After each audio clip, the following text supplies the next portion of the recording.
5 اگست یوم استحصال کشمیر کے حوالے سے پاکستان قونصل خانہ جدہ میں ایک تقریب کا انعقاد کیا گیا۔ پاکستان قونصل خانہ جدہ کی تقریب میں نظامت کے فرائض کمرشل قونصل سید عبدالوحید شاہ نے ادا کیے۔ تقریب کا باقاعدہ آغاز تلاوت قرآن پاک سے کیا گیا۔ نائب قونصل جنرل شائق بھٹو، ویلفیئر کونسل اور پریس کونسل حمزہ گیلانی نے صدر پاکستان ڈاکٹر عارف علوی اور وزیر اعظم پاکستان عمران خان اور وزیر خارجہ کے پیغامات پڑھ کر سنائے۔ تقریب میں مقررین کا کہنا تھا کہ بھارت کی جانب سے 5 اگست کو آرٹیکل 370 کی منسوخی غیر قانونی اقدام تھا، جس کے بعد بھارتی افواج کی کشمیریوں پر مظالم میں اضافہ ہوا ہے۔ مقبوضہ کشمیر پر بھارت کی جبر و بربریت پر ایک ڈاکیومنٹری بھی دکھائی گئی۔ چیئرمین کشمیر کمیٹی جدہ مسعود احمد پوری نے خطاب میں OIC کے کردار کو سراہا۔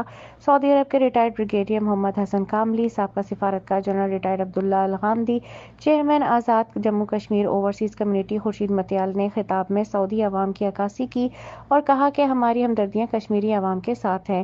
معروف مصنف راسخ کشمیری نے بھی خطاب کیا۔ قونصل جنرل خالد مجید کا کہنا تھا کہ تحریک آزادی کشمیر کے لیے کام اور مظلوم کشمیریوں کے لیے خود ارادیت اور آزادی کی بات دنیا تک پہنچانا ہماری اولین ترجیح ہے، جس میں کبھی بھی سمجھوتا نہیں کر سکتے۔ آخر میں سابقہ سعودی سفارتکاروں کے ویڈیو پیغامات بھی چلائے گئے، جس میں ڈاکٹر علی الغامدی اور ڈاکٹر علی الواز العسیری شامل تھے۔ کشمیری عوام کے حق میں دعائے خیر کے ساتھ اس تقریب کا اختتام ہوا۔